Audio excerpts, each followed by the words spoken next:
Masyarakat boleh kritik, boleh komplain, boleh caci maki, nggak apa-apa kita terima. Tapi ada adat istiadat yang mesti disampaikan. Isu demo besar di DPR 25 Agustus. Benarkah akan terjadi? Sahroni sebut tolol. Isu rencana aksi demonstrasi besar di gedung DPR RI pada Senin, 25 Agustus 2025, ramai beredar di media sosial. Narasi yang menyebut akan ada aksi dengan tuntutan pembubaran DPR bahkan sempat menjadi perbincangan publik. Namun, setelah ditelusuri, ajakan itu dipastikan tidak memiliki dasar yang jelas.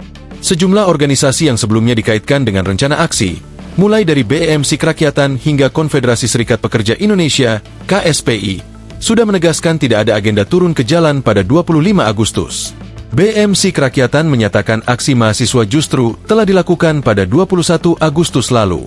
KSPI dan Partai Buruh menegaskan bahwa demonstrasi buruh baru akan berlangsung 28 Agustus 2025 dengan fokus tuntutan kenaikan upah minimum dan penghapusan sistem outsourcing. Isu serupa juga muncul di daerah, seperti rencana demo Pati Jilid kedua yang awalnya digadang berlangsung pada 25 Agustus.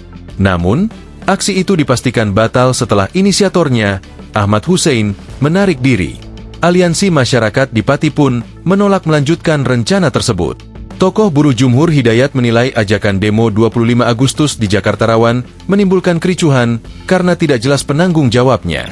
Kalau ada aksi tanpa koordinator resmi, justru bisa dimanfaatkan pihak yang tidak bertanggung jawab, ujarnya. Wakil Ketua Komisi 3 DPR RI Ahmad Sahroni merespons wacana pembubaran DPR yang kembali mencuat di media sosial.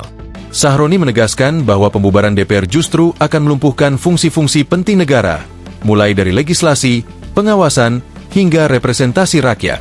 Mental manusia yang begitu adalah mental orang tertolol sedunia. Catat nih, orang yang cuma bilang bubarin DPR itu adalah orang tolol sedunia. Kenapa? Kita nih memang orang semua pintar semua?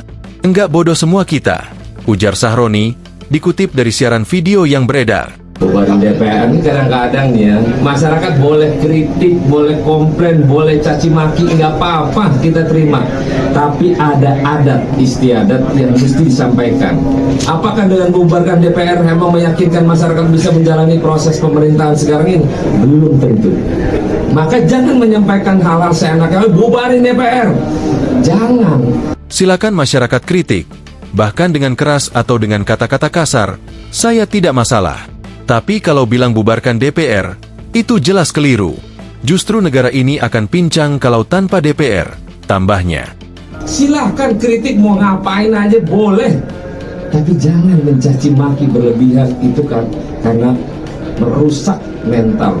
Gelombang seruan pembubaran DPR belakangan memang ramai di jagat maya, dipicu oleh sorotan publik terhadap besaran gaji dan tunjangan anggota dewan yang dinilai berlebihan. Sementara itu, Ketua DPR RI Puan Maharani memastikan lembaganya tetap siap menerima aspirasi masyarakat. DPR selalu membuka pintu bagi penyampaian aspirasi dengan tertib dan sesuai aturan, kata Puan. Dengan demikian, hingga Minggu malam, 24/8, tidak ada kepastian bahwa akan berlangsung demonstrasi di gedung DPR RI pada 25 Agustus. Aparat keamanan tetap melakukan pemantauan, sementara masyarakat diimbau untuk tidak mudah terprovokasi isu yang beredar di media sosial. Download Tribun X sekarang, menghadirkan lokal menjadi Indonesia.